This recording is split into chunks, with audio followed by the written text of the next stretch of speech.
Selamat pagi Bapak. Selamat pagi Bu Han. Bagaimana kabarnya Bapak hari ini?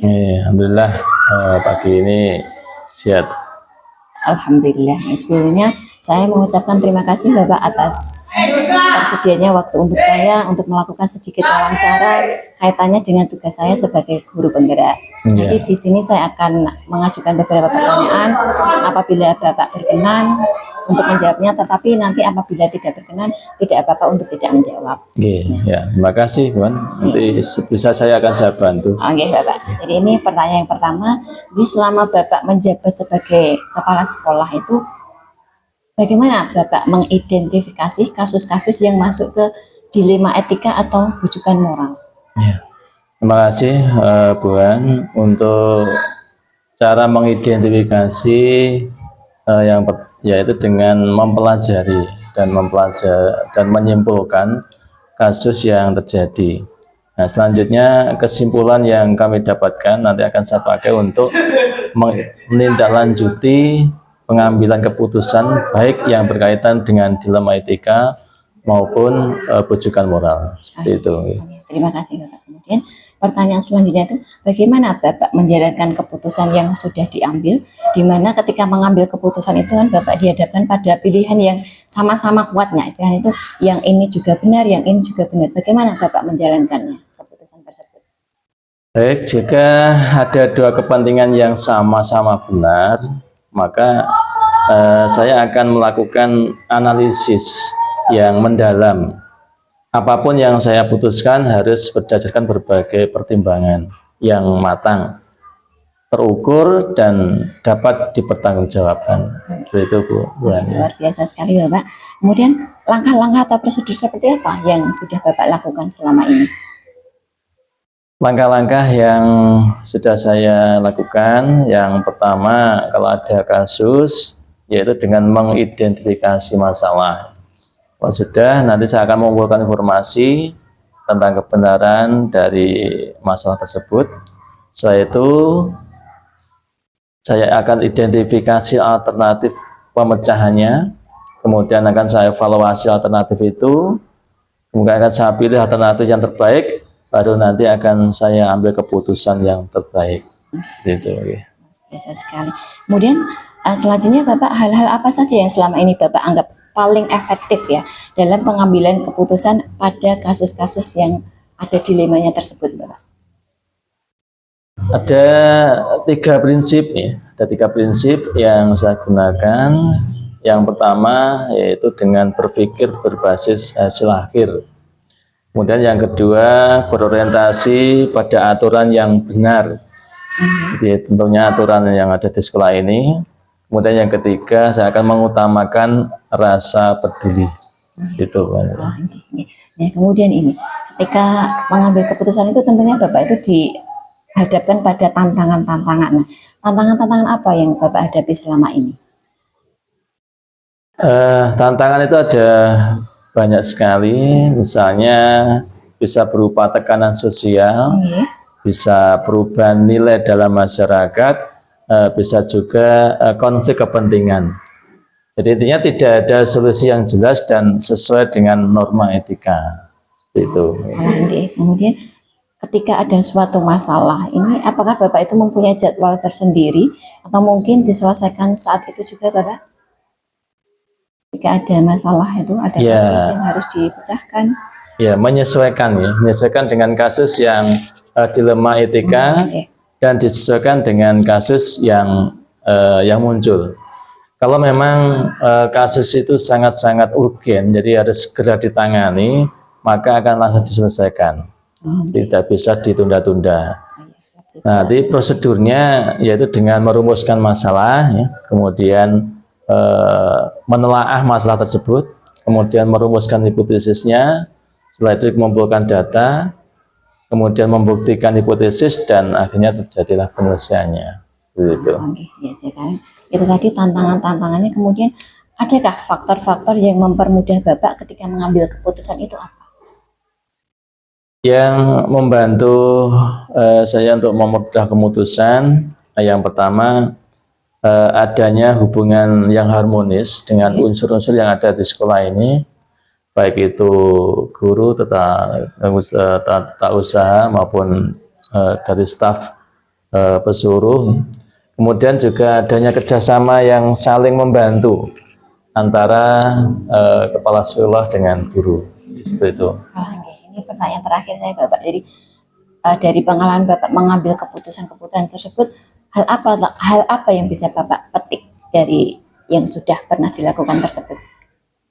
Ya, dari uraian tadi yang sudah saya sampaikan, ada beberapa pembelajaran yang bisa kita ambil.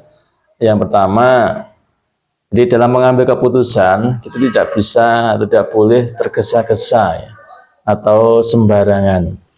Kemudian yang kedua, diperlukan kerjasama dan saling bermusyawarah antar unsur-unsur yang ada di sekolah ini. Kemudian yang ketiga, menjalankan dan bertanggung jawab terhadap keputusan yang telah diambil. Seperti itu Bu An, mungkin apa yang bisa kami jawab. Mungkin ada lagi yang bisa sampaikan? Itu saja Bapak. Terima kasih sekali Bapak, tadi luar biasa sekali. Saya bisa menangkap apa yang Bapak sampaikan, bahwa ketika kita mengambil keputusan itu kita tidak boleh tergesa-gesa, kita harus berkolaborasi, kita juga harus memikirkan bahwa apa yang kita putuskan ini win-win solution bagi semuanya. Terima kasih Bapak, itu tadi ilmu sekali buat saya. Mudah-mudahan ketika saya dihadapkan pada hal yang sama nanti saya bisa menggunakan apa yang telah Bapak sampaikan tadi. Terima kasih Bapak waktunya, selamat beraktivitas. Sama-sama Bu An, semoga sukses untuk jenengan untuk ke depannya. Amin. Terima kasih Bapak.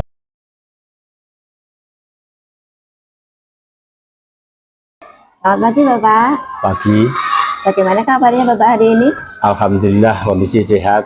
Iya, sepertinya ini lagi ANBK ya Pak? Ini untuk kelas 5 lagi ANBK yang kedua, tadi pagi sudah ya. Yang sudah ANBK-nya langsung apa baru gladi bersihnya Bapak? Ini langsung ya, berarti enggak pakai gladi bersih tidak ya? Kemarin. Oh sudah. Oh iya. Iya. Bapak terima kasih sekali saya ucapkan karena Bapak bersedia untuk membantu saya wawancarai terkait tugas saya sebagai guru penggerak. Ini Bapak pertanyaan pertama yang ingin saya ajukan. Nah, bagaimana Bapak dapat mengidentifikasi kasus-kasus yang merupakan dilema etika Bapak atau bisikan moral? Mungkin ketika Bapak dalam pengambilan keputusan itu dihadapkan kepada dilema etikanya. Bagaimana Bapak ini mengidentifikasi kasus-kasus ini? Oh, ini termasuk dilema etika, ini termasuk dilema moral, seperti itu. Terima kasih. Saya sendiri selaku kepala sekolah atau yang dituakan, memang kadang-kadang terjadi dilema antara kemampuan anak dan target ataukah kehendak atasan. Kadang-kadang harus memacu nilai yang tinggi kadang-kadang. Nah, sementara kemampuan anak tidak sama, ada yang kemampuannya tinggi, ada yang bawah. Nah, antara kemampuan yang atas dan yang bawah atau yang pandai dan yang kurang pandai, ini memerlukan waktu kadang-kadang. Dan yang kurang pandai kan nggak bisa langsung sekaligus bisa langsung. Ini kan memerlukan ketelitian ataukah mungkin memerlukan bantuan dari pembimbingnya. Nah ini, jadi kadang-kadang juga dilema. Kalau langsung dalam pelaksanaan ANBK itu langsung hanya dikerjakan anak yang kurang mampu tadi, mungkin ya bisa dikatakan nilai atau nama sekolah itu kurang bagus. Tapi kalau dibantu oleh pembimbing, oleh dokter misalkan ya, dibantu mungkin bisa tinggi. Tetapi itu memang kadang-kadang sangat dilema. Itu dalam arti sebenarnya nggak boleh dalam aturan, tetapi karena untuk menolong ya, kadang-kadang terjadilah seperti itu, membantu agar lancar. Seperti kalau dulu misalnya, kalau dulu ya Bu ya, kalau dulu ada ujian nasional. Nah, maaf ini dalam kurikulum yang terdahulu, Nggih. ya, ada ujian nasional, terus ada anak yang nggak lulus, misalkan kan sangat dilema. Nggih. Kasihan kalau nggak lulus, tapi kalau dibantu lulus melanggar aturan dituntut. Nah, ini bahkan maaf ini terus terang aja dulu sekitar tahun 2010 atau 2011 kebijakan mendadak dari pemerintah, kebijakan bahwa untuk kelulusan itu nilai rapot semester ya 5 semester akhir, ini 5 semester akhir diperhitungkan. Nah, akhirnya kalau nilainya itu di bawah standar, rapotnya itu bisa tidak lulus karena diperbandingkan dengan nilai ujian nasional yang tidak memenuhi standar. Misalkan ujian nasional itu untuk mencapai kelulusan itu misalkan nilainya rata-rata 5, sementara pelaksanaan ujian nasional anak itu ada yang nilainya 3 atau bahkan 2. Kalau itu dikalkulasi, jelas anak itu nggak lulus. Karena untuk membantu anak, bahkan nilai semester yang ada di rapot itu dirubah rapotnya ditinggikan. Pernah kejadian seperti itu di tahun 2010 karena ya ini. Nah, itu pada dasarnya dilema. Nah, dilema sekali. Dari atasan dituntut bagaimana caranya agar anak itu lulus. Sementara aturan seperti itu memang sangat dilema sekali. Itu kalau tahun 2010. Nah, sekarang pun karena ada ANBK ya. Nih. Nah, ANBK juga kalau anak yang kurang mampu memang sangat dilema. Ada mungkin kalau misalnya seperti ya dulu mungkin ada yang tidak lulus, sementara harus lulus semua. Nah, itu bagaimana nanti untuk keputusannya ini ya, kalau bisa memang kepala sekolah selaku yang dituakan atau yang bertanggung jawab itu kalau bisa meluluskan semua agar masa depan anak itu bisa berlanjut. Tidak istilahnya tidak berhenti sejenak. Kalau misalkan kalau dulu kan ada yang nggak lulus atau mengulang, nah ini kan berhenti sejenak. Nah, ini yang kadang-kadang terjadi dilema itu mungkin seperti itu, Mbak. Kemudian bagaimana Bapak menjalankan pengambilan keputusan di sekolah Bapak, terutama untuk kasus-kasus di mana ada dua kepentingan yang bertentangan itu tadi, bagaimana Bapak cara menjalankan keputusannya itu seperti apa?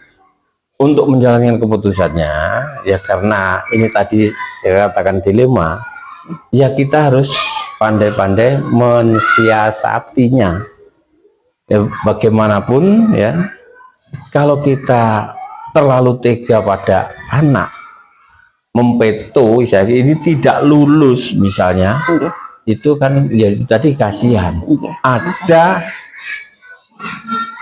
rasa kasihan atau bagaimana ini nantinya. Satu, menjatuhkan mental anak karena nggak lulus, nggak bisa, sementara masa depan anak ini juga tidak hanya ditentukan oleh kepandaian kadang-kadang. Ya, masa depan anak ini seakan-akan kalau ujian itu tadi misalkan nggak lulus ya, tidak hanya itu, kadang-kadang mungkin satu sisi nggak bisa, mungkin sisi yang lain lebih pandai, kadang-kadang kan seperti itu. Nah, makanya keputusan tetap kita mengacu agar anak terus tetap lulus ya, diluluskan, dan masa depan biar tidak terkendala ataukah tidak berhenti sejenak. Kemudian langkah-langkah atau prosedur apa yang Bapak biasa lakukan selama ini dalam pengambilan keputusan itu?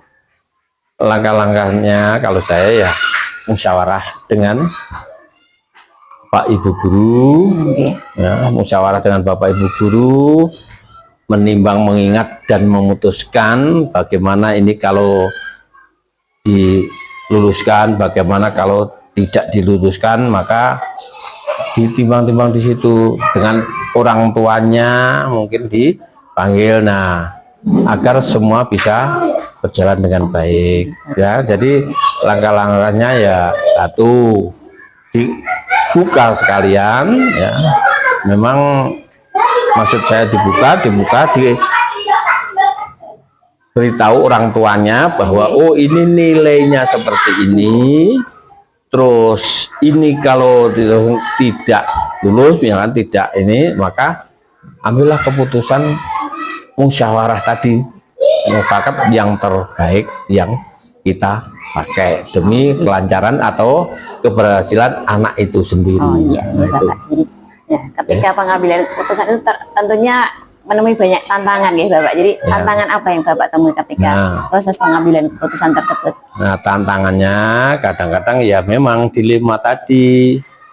Ya mungkin dari aturan yang ada, mungkin melanggar aturan yang ada karena harus menaikkan nilai ya, sementara kemampuan anak memang seperti itu. Kalau letterlek apa adanya, istilah orang mengatakan itu disiplin kaku, ya kaku, maka kita luas ya disiplin tetapi bisa mengangkat anak. Kalau kita ya istilahnya disiplin kaku, ya semua repot kalau nggak ada musyawarah atau kebijakan yang kira-kira bisa mengangkat anak itu tadi. Jadi ini ya, untuk ini kadang-kadang ya dilema tadi, kita memang harus siap ditegur atau diidi oleh atasan.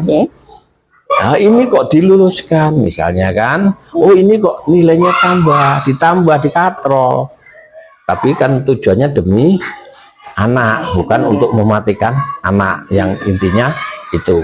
Iya. Kemudian itu faktor-faktor apa Bapak yang mempermudah Bapak itu ketika mengambil keputusan itu, apa faktornya apa yang membuat Bapak itu mudah untuk mengambil keputusan ini? Faktor-faktornya ya satu diantaranya ya pribadi anak itu sendiri bisa untuk mendukung. Nah, pribadi anak, mungkin anak ini baik, tekun, jujur, memang agak rendah IQ-nya misalnya, tapi anak ini kelihatan bagus sekali. Jadi faktor-faktornya ya bisa membantu si anak itu sendiri ya. Pada dasarnya ya ini tadi ya, anak rajin, terus istilahnya itu jujur, sopan dan lain sebagainya. Memang mungkin ya IQ-nya kurang, ya maklum karena anak nggak sama. Ada anak kadang-kadang kan IQ-nya tinggi atau pinter, tapi etikanya kurang kan kadang-kadang itu. Nah memang ada kelebihan, ada kekurangan. Mungkin di bidang satu kurang, nah, tetapi bidang yang lain bagus kan gitu. Jadi itu bisa dikatakan untuk faktor pendukung atau untuk memberikan keputusan. Nah, gitu, ya. Nah, kemudian dari beberapa kan Bapak ini sudah mengambil keputusan yang sangat banyak sekali. Jadi apa pelajaran yang bisa Bapak ambil dari pengambilan keputusan tersebut? Oh ternyata seperti ini, oh ternyata tidak boleh letterlek. Kalau kita letterlek itu jadinya akan seperti ini. Jadi pelajaran apa yang bisa Bapak ambil dari pengalaman Bapak itu mengambil keputusan itu? Ya, untuk kebijakan atau pelajaran yang kita ambil bahwa nasib seseorang ya itu tidak bisa kita veto dari sekarang ataukah kita sekarang ya, tentukan sekarang nggak bisa. Jadi nasib seseorang itu berjalan seperti air, seperti air mengalir kita ini. Nah, ikuti kita ini. Jadi tapi tetap dalam perjuangan. Kadang-kadang anak yang malas, anak yang nakal, anak yang pandai, Nggih. itu jelas di sekolah tidak sama. Tapi kadang-kadang anak yang nakal itu kadang-kadang malah berhasil ada Iya. di masyarakat atau di kehidupan berikutnya. Nah, mungkin seperti itu. Jadi untuk pengalaman atau yang bisa kita petik kadang-kadang ya ini.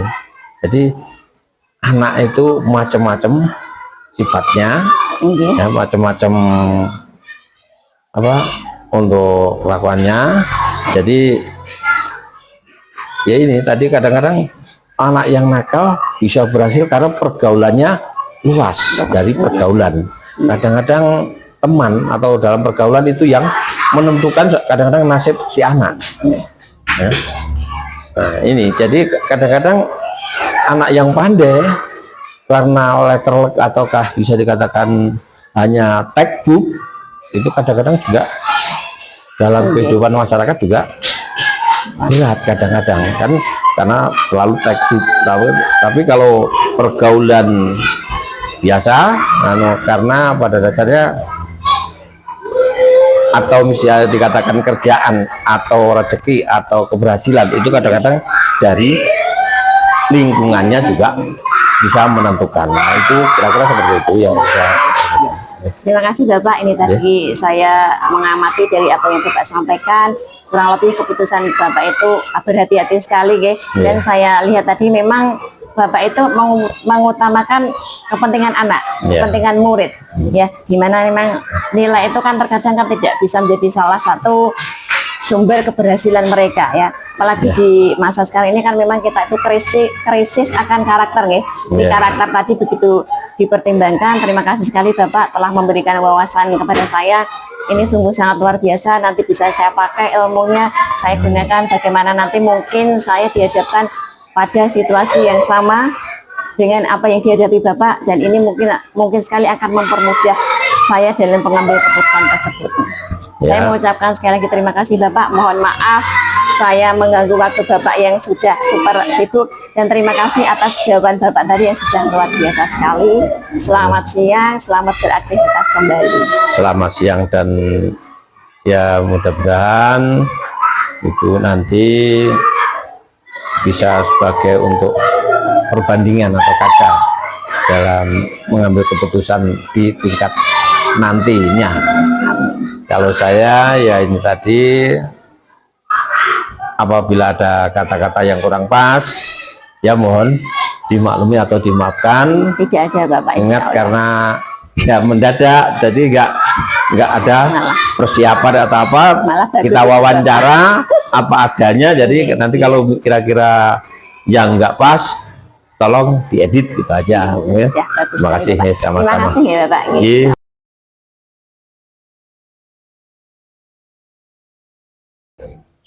Selamat pagi Ibu. Selamat pagi Bu.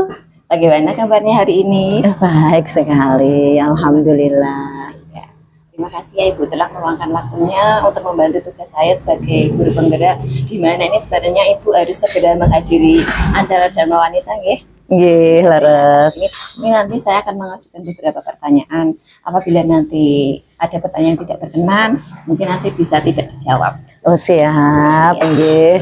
Jadi ini untuk pertanyaan yang pertama. Nah, selama Ibu ini menjadi kepala sekolah, bagaimana ini Ibu mengidentifikasi kasus-kasus yang berkaitan dengan dilema moral ataupun dilema etika? Nggih.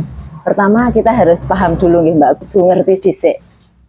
Saya juga belajar sebagai kepala sekolah, walaupun seorang kepala sekolah itu berarti harus bisa apa-apa mboten. Kita semua harus belajar, dan saya wajib belajar agar apa-apa yang terjadi di sekolahan itu kita bisa mengidentifikasi, bisa menyelesaikan dengan sebaik-baiknya dengan koordinasi dengan teman-teman. Ngoten nggih. Nah, sekarang untuk pertama untuk masalah itu tadi napa? Dilema etika. Dilema moral. Kata-kata dilema ini kan berarti sesuatu yang sebuah pilihan gitu. Iya. Dilema itu pilihan, pilihan yang susah. sulit. Nah, betul sih, Nah, pilihan benar, yang benar, sulit. betul, ya. Sing benar. Iya. Bagaimana yang betul untuk mengambil sebuah keputusan dari sebuah dilematik. Nah, Iya. di sini yang pertama berarti kalau menurut saya nggih, nanti misalnya salah, Bu monggo kita koreksi bersama-sama nggih. Salah. Nggih. Nggih, yang pertama kita pelajari dulu kasusnya, masalahnya ini seperti apa, kita pelajari dulu. Ya, kita pelajari, kemudian kita cari fakta-faktanya, apa benar masalah itu seperti ini. Kita cari fakta-faktanya tentang kasus, tentang masalah yang ada ini seperti apa. Cari fakta-faktanya. Setelah kita menemukan fakta, berarti kita menganalisa sama juga mendiagnosa. Kalau dalam bidang kedokteran Bu itu Iya, sama juga mendiagnosa. Oh seperti ini itu baru diagnosa, analisa. Nah, setelah dianalisa, nah kita bisa berkoordinasi dengan teman-teman kita, dengan rekan-rekan kita.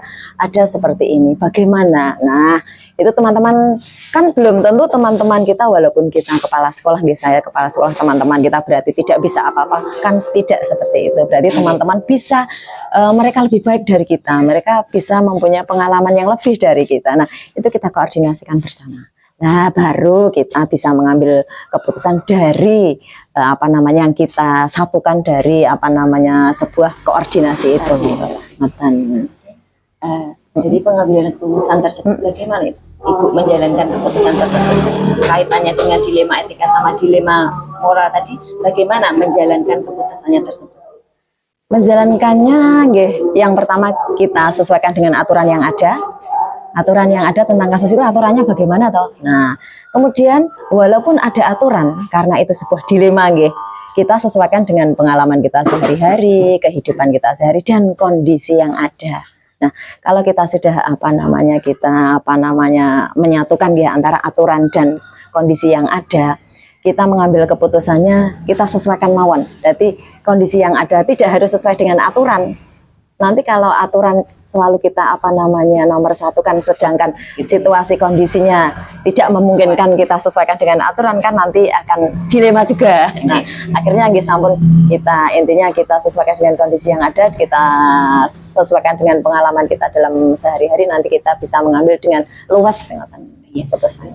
Dari apa yang Ibu tadi sampaikan itu, mana yang biasanya paling efektif dalam mengambil keputusan tersebut, yang mana? Yang bagian mana yang paling efektif?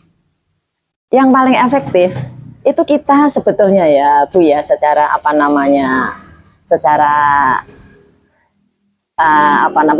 dan secara aturan kerja itu yang paling efektif itu kita melihat kondisi yang ada dan kita koordinasikan. Nah, itu yang paling efektif. Karena dengan sebuah koordinasi itu sangat membantu sekali, sangat intinya sebagai problem solving yang pertama dalam pengambilan sebuah keputusan di sebuah satuan pendidikan seperti yang saya pimpin. Oh iya, luar biasa sekali. Kemudian begini ya Ibu, jadi ketika pengambilan keputusan itu tentu saja kita dihadapkan oleh banyak tantangan. Iya, betul. Tantangan yang Ibu hadapi ini selama ini apa? Tantangannya yang pertama, karena memang saya dari sebuah basic seorang kepala sekolah yang bisa dikatakan kurang berpengalaman karena belum begitu lama menjabat, belum begitu lama. Jadi kadang-kadang kita perlu bantuan seseorang yang sebagai penasehat. Nah, itu yang pertama, karena kita bukan senior kita belum banyak pengalaman, jadi bertanya misalnya sehingga kita mendapatkan sebuah gambaran.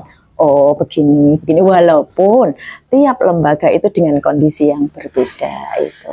Kemudian ini Ibu, saya ingin menanyakan, ketika mengambil keputusan menangani sebuah kasus ini, Ibu itu punya jadwal tersendiri atau ketika saat itu juga diselesaikan bersama-sama, atau kita tunggu jadwal dulu penyelesaiannya, jadwal secara rutin, atau mungkin diselesaikan secara saat itu juga mungkin? Untuk jadwal tidak, Bu, tidak ada jadwal, tidak. Kita sesuaikan dengan kondisi yang ada saja. Kalau memang kasus itu memang bisa kita tangani segera, kenapa harus menunggu jadwal nanti? Nah, seperti itu. Jadi kita sesuaikan dengan kondisi yang ada. Jika ada sebuah kasus kemudian kita bisa menyelesaikan, ya kita langsung bisa selesaikan saat itu, saat kita bisa. Kemudian ketika kita dihadapkan pada dilema tersebut, Iya. hal apa yang membuat ibu itu mudah?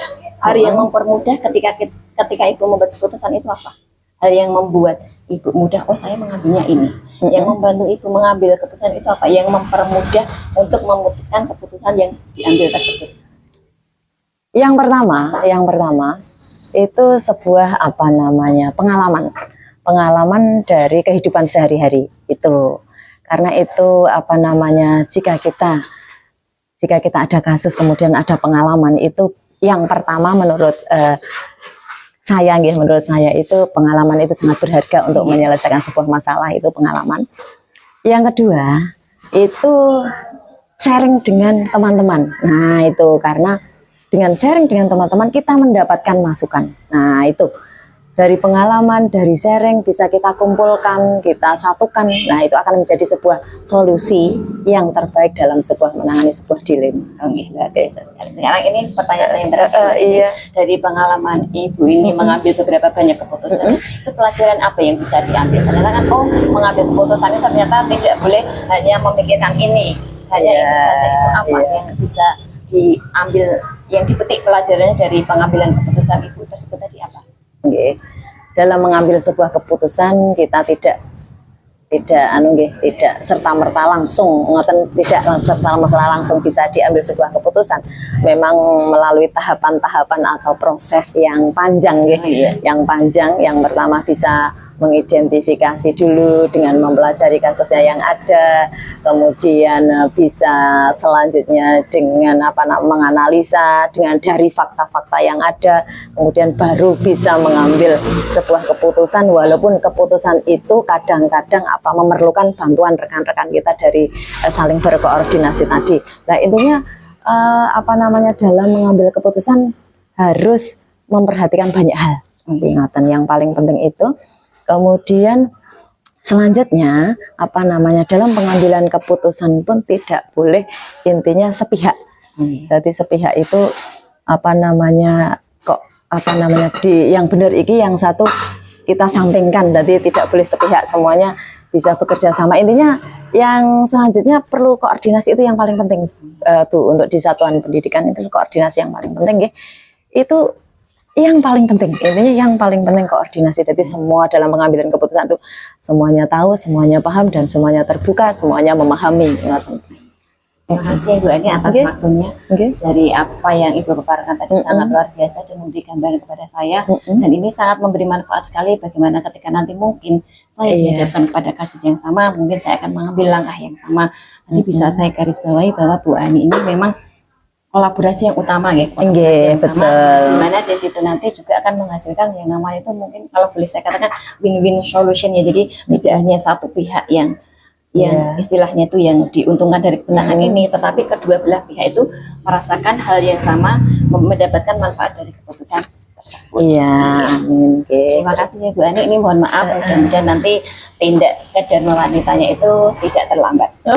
Mboten niki sami-sami Bu, semoga ya dapat manfaat semuanya Nanti misalnya ada sesuatu yang perlu dievaluasi, monggo kita evaluasi bersama-sama. Terima kasih Bu Ani. Selamat melanjutkan, selamat beraktivitas dan sampai jumpa lagi.